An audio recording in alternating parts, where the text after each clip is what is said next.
Hello, out there in Radio Land. This is Michael. This is Street Preacher's Corner podcast, the podcast where we were babysitting a fire. And I got a bonfire going right over here, and I got to keep an eye on it. Finally got wet enough where we can do some stuff around the property without having to worry about catching the woods on fire. And I thought while I'm sitting here babysitting this fire, I would take the opportunity to tell you once again another story. So this story takes place in St. Mary's, Georgia. St. Mary's, Georgia is a very quiet Bible Belt kind of town with a church on every corner. And this in this town, this is several years back. This is maybe 10 years ago. Um, a local bar that billed itself as an English pub. I don't know why it considered itself an English pub. There weren't any English people working there. I mean, the sign out front was written in English. I guess maybe that's all you need. But this pub had decided it was going to do something that had not been done in our town successfully in many years. Oh, technically successfully ever. But they were going to try. They were going to have a go at it. They were going to bring in exotic dancers. They're going to bring in dancers from Jacksonville, Florida. They're going to bring them up, and they were going to, have dancers, like naked people dancers. And so we heard about it, and we said, well, there might be a crowd there. Let's go preach. Now, there's a lot goes into this story, and if you're watching me fumble around this thing, I put this up for the kids when I was a much younger man, and if I had the amount of work that went into it, I don't know that I could do. It's hanging off a tree branch, probably 60 feet above my head, and I remember all the work that went into getting a rope over the top of that thing, and it was a ladder on top of a ladder, and me standing on the very top part that says this is not a step I was doing, and I got a rock tied to a rope, and I'm trying to throw it and make it over the branch, and it keeps bouncing off and hit me in the face, and it was a good time for all. Well, actually, it was a good time for nobody, because everybody else. I had one kid out here watching me, like, hey, if I fall, go get somebody. Anyway, so that's neither here nor there. St. Mary's, Georgia, this local joint. It was an absolute hellhole of a place, and it decided they were going to bring in these strippers. So we found out about it. We decided we'd show up. I laid this out before the church, and said, hey, this is going to be happening. We're going to be there. And so you're more than welcome to come with us. There's a better than average chance that you won't go to jail. And actually went to the city attorney this time and got a.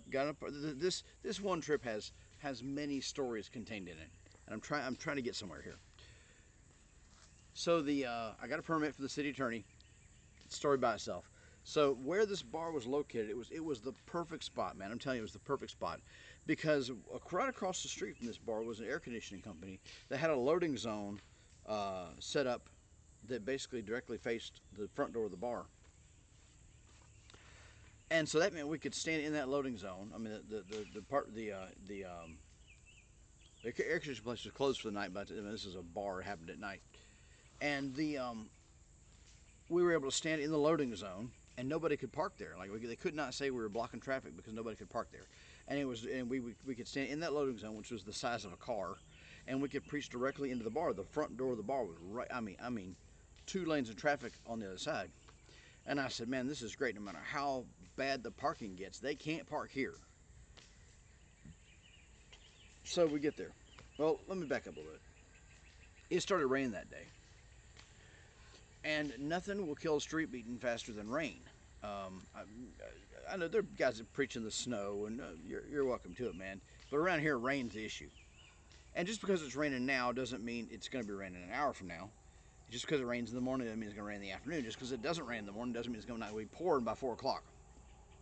You have to factor all this in. Sometimes you have to make a judgment call with very little information, because nobody knows what the rain is going to do. There's been many a times that we've headed up to Brunswick, Georgia, and it's been raining when we got here and raining when we got there, so we had to turn and come back. Or dry here and rain when we got there, we got to come back. Or raining here and dry there, and we're able to preach. You just never know. And sometimes I just call Darnell up and say, we're not going to even try to do this one because of the weather. Not that we're afraid to work in the rain, but the crowd goes away if there's rain. Okay, but back to this event in St. Mary's.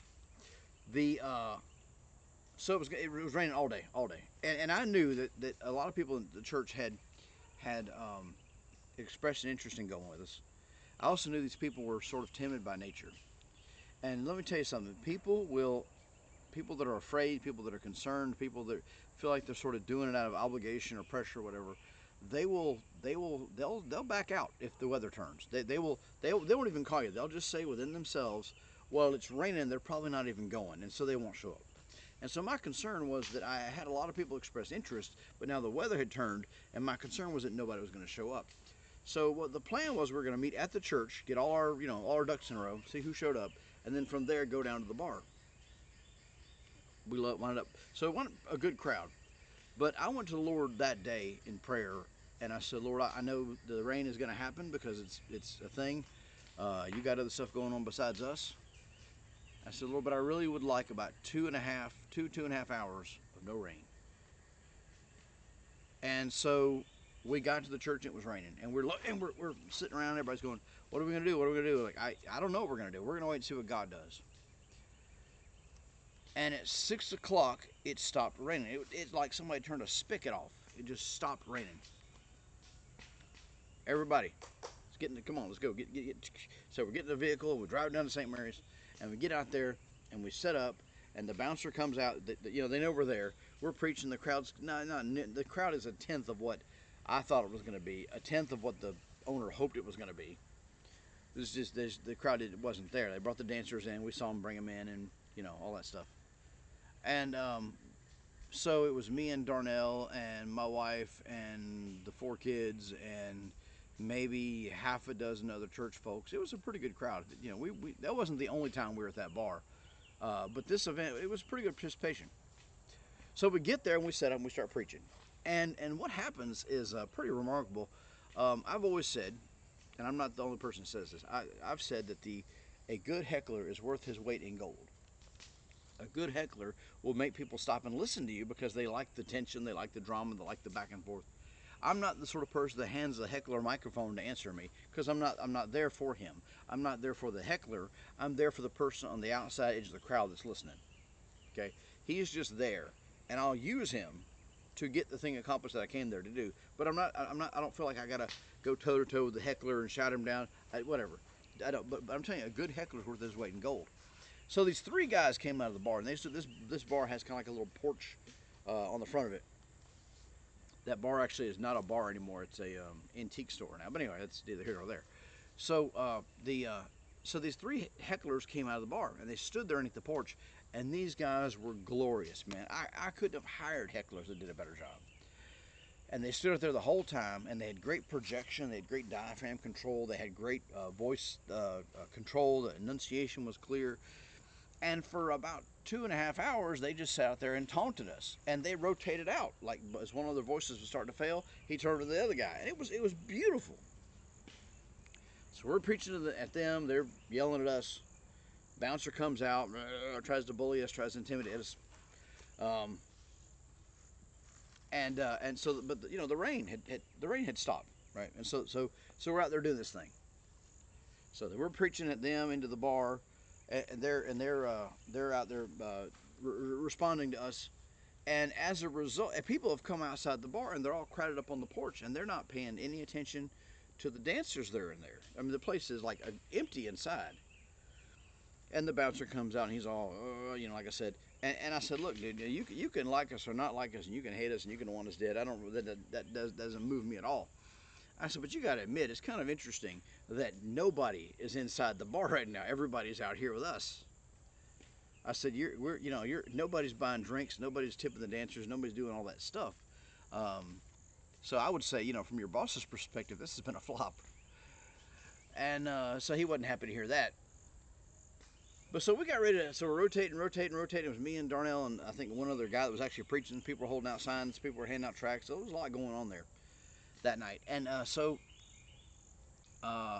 remember I'd asked the Lord for 2 hours of no rain. So stopped raining at 6. We got in the car. We got on the ground at 6:30. At 8:30, I started feeling the first drops of rain. I said, all right, guys, we're done here. My permit expired at 9 anyway. It didn't really matter. And so we got ready. So we're all back. All right, so we're getting our stuff together and getting our kids together, making sure everybody, hey, we're going. Gotta go. And like the sound effects. So one of the hecklers standing on the porch, he yells out, he says, "Your God can't even stop it from raining." Okay. Well, I was just gonna let it go. Well, Darnell had turned to walk away. He stops and he pivots back to the crowd and he says something like, he says, "For 2 hours we have stood out here and proclaimed to you the death, the burial, and the resurrection of Jesus Christ as the cure for sin and the hope for sinners. For 2 hours we've done that. And for 2 hours you've seen fit to mock us, to revile us, to be vulgar towards us. You see, you haven't cared that there's women out here. You haven't cared that there's children out here. You've been a reprobate. You've been a horrible set of human beings over there." He said, "But we have faithfully done the thing that God called us to do out here today." He said, "We're going to walk away from this corner, and your blood is off our hands." And he turns like this again. He says, "All right, brother, man, let's get out of here. It's fixing to rain." And so we got to the car. We loaded all the kids, loaded all the people, loaded all the stuff, closed the door, turned the engine on, and the rain just dumped, man. I mean, it was raining so hard I expected a guy to go by a boat with a bunch of animals in it. So what's the moral of the story? Well, the moral of the story is this. Once again, I laud the sensibility, the spirituality, the discernment of my partner, the legendary Darnell G. Robinson. I probably would have responded in a not nearly as noble and God glorifying manner. The moral of the story is when you're out there, you got to know what you're doing. You got to know why you're doing it. You got to know what's at stake. You got to understand the nature of the battlefield you're standing on. And you got to not take this thing personally. It is difficult sometimes to not take it personally, but you'll learn. You'll get through it. And that God, the other moral of the story is that God does answer prayers. I firmly believe on more than one occasion, the Lord has changed the weather so that we could go preach. Now, there's some times where it's been rained out, and it's just, "Hey, Lord, we'd like to go preach tonight," and it rains anyway. You say, "Well, God didn't." Okay, well, you could look at it that way, that God didn't answer my prayer, or you could look at it that God knew I needed a night off, because I will preach 6 nights a week, 7 nights a week if you let me. I've proven that in the past. I'm a workaholic in everything, including the ministry. And so sometimes God denies people the opportunity to hear the gospel because of how they've handled the gospel in the past. You see that in Scripture. And it's hard to know what to do. And it's hard to know, well, it's hard to know what to do. So like I said, the moral of the story is that keep your head about you and keep your wits about you and understand what's going on. And hopefully somebody on your team is the spiritual giant. It ain't me, but somebody has got to be the spiritual giant.